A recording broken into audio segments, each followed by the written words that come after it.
आज मी तब्बल 1 वर्षांनी नवीन व्हिडिओ घेऊन येते. व्हिडिओ थोडा वेगळ्या प्रकारचा आहे, म्हणजे मी काइंड ऑफ व्लॉगच केलेला आहे आणि गंमत म्हणजे आज माझा नवरा पण असणार आहे त्या व्लॉगमध्ये. सो नक्की बघा आणि नक्की कमेंट्समध्ये सांगा कसा वाटतोय व्हिडिओ.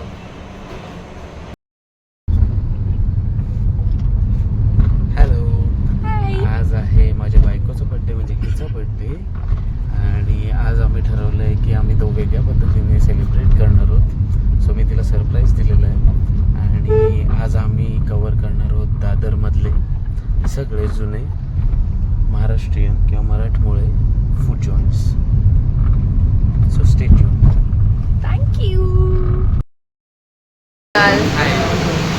तो पहिला स्पॉट काय आहे? ओके.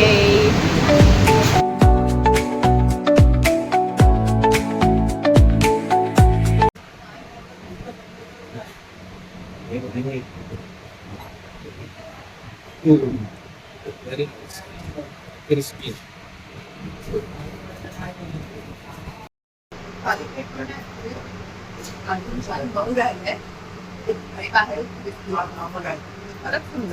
आणि फोडणीच्या मिरची आणि दही बरोबर मस्त लागतं.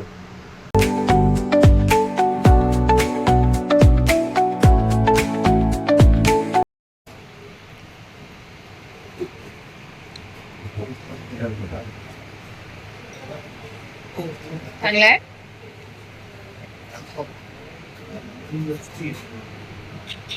इकडचं थालीपीठ मला भाजलेलं वाटलं नाही, तळलेलं वाटलं. पण एक चांगली गोष्ट होती की तळून सुद्धा ते इतकं ऑइली नव्हतं. कांदा चांगला शिजला गेला होता आणि फोडणीची मिरची दह्यासोबत तर लाजवाब होती. आहा हा हा हा. साबुदाणा वडा साईजने मोठा होता, पण बाहेरून छान क्रिस्पी होता आणि आतून पण छान शिजला गेला होता. आणि त्याच्यासोबत दाण्याची चटणी आलेली. सो आमचं ओव्हरऑल रेटिंग आहे येस.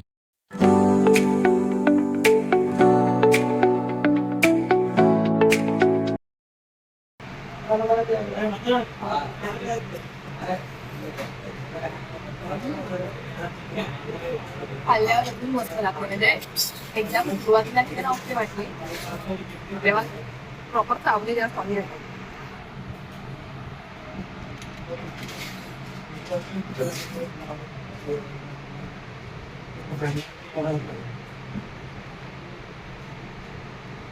कशी आहे? एकदम अशी कोथिंबीर वडी थोडं पीठ पीठ टाकलं. फराळी पॅटीस छान तळलं गेलेलं खरपूस आणि त्याच्यामुळेच ते आतूनही छान शिजलं होतं. चटणीसोबत मस्त लागत होतं. कोथिंबीर वडी पण छान तळली गेलेली, त्यामुळे पीठही शिजलेलं होतं. पण कोथिंबीरीपेक्षा पिठाचा वापर थोडा जास्त होता, त्याच्यामुळे आम्हाला पर्सनली ते इतकी नाही आवडली. इव्हन दोन्ही पदार्थांसाठी सेमच चटणी होती, सो ते आम्हाला इतकं पटलं नाही. पण प्रत्येकाचे पर्सनल व्ह्यूज असतात. सो आमचं ओव्हरऑल रेटिंग आहे. वाजलेले आहेत 12. आत्ताच हे ओपन झालेलं आहे आणि आम्ही आलो आहोत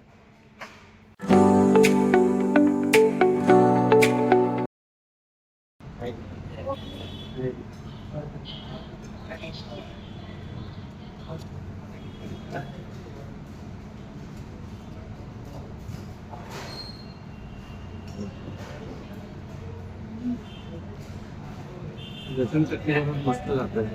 कॉम्बिनेशन खूप सुंदर. छान आहे. Very tasty. छान आहे. छान आहे. आवडला.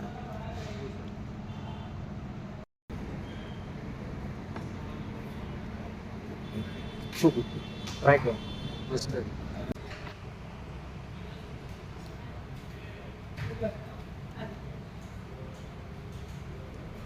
वेलची आणि जायफळ.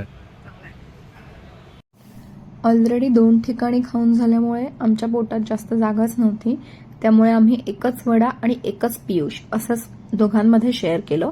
आणि हे खाऊन झाल्यावर आम्हाला असं झालं, यार इकडूनच स्टार्ट करायला हवी होती. आम्हाला दोघांनाही प्रचंड आवडला, वडा पण आणि पियुष पण. सो आमचं ओव्हरऑल रेटिंग आहे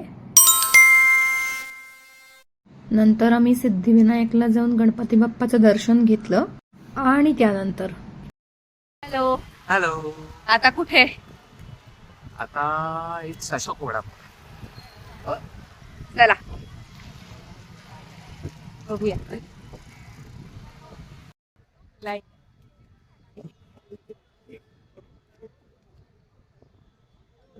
पार्सल घेऊन आम्ही जवळच असलेल्या चौपाटीवर गेलेलो आणि तिकडे आम्ही त्या वडापावचा आस्वाद घेतलेला.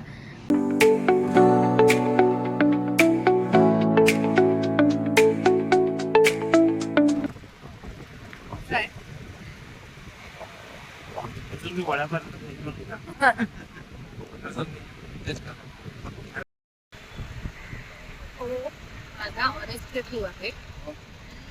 वडापाव वाईट नाही पण ग्रेट पण ऍक्च्युली टेस्ट ती शिगा आहे त्याच्यामुळे आणि चटण्यांना जास्त टेस्ट छान ब्लेंड. ओव्हरऑल मी सांगू शकते की आता एक 7.5 पर्यंत आहे रेटिंग आउट ऑफ 10. ओके ठीक आहे. Okay enjoy.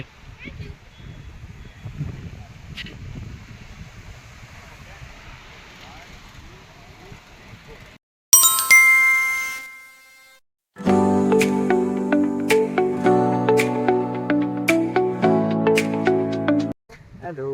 आता आम्ही आलेलो आहोत आणि पावसाळ्यात थोडी थोडी सुरुवात झालेली आहे. सो कुणाला व्हॉट्स नाही. ट्राय केला वडापाव आणि आता पूर्ण स्पोर्ट बनलेला आहे आणि वडापाव पण 3:30ला स्टार्ट होईल. So अजून एक तास आहे. आता 2:30 वाजले. बघूया आता खूपच पाऊस आला तर मग बघू नाहीतर मग करू आम्ही सांगतो. Finally we are at Shivtirth vada pav. आम्ही थांबलो आणि आता खातोय. येस भरपूर वेट केला आम्ही आणि आफ्टर सो मच पेशन्स बघूया लेट्स सी कसा आहे.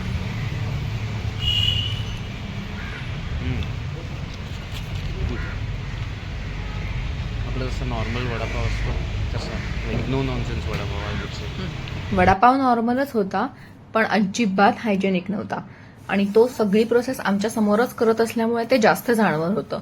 सो बाकी ठिकाणी जशी दृष्टीआड सृष्टी असते तेच बेस्ट असतं. आमचं ओव्हरऑल रेटिंग आहे. सो अशा पद्धतीने आमचं फूड टूर एंड झालेली आहे आणि आम्ही बर्थडे सेलिब्रेट केलेला आहे. सो गणिता कसं वाटतंय? मस्त वाटतंय. एकदम वेगळी आयडिया होती. So thank you for this surprise. आवडलं आणि आता असंच करत राहूया आपण. सो कसा वाटला व्हिडिओ? आवडला का? फूड ब्लॉगिंगचा ॲक्च्युली आमचा फर्स्ट अटेम्प्टच होता. सो काही सजेशन्स असतील तर नक्की सांगा कमेंट्समध्ये. आणि तुम्हाला कुठला नवीन फूड स्पॉट किंवा फूड जॉईंट माहिती असेल तर सांगा कमेंटमध्ये. कदाचित पुढला व्हिडिओ आम्ही तिकडे जाऊन करू शकतो. So stay tuned. Bye bye. And yes, do like, share and subscribe to my channel at Prilingat.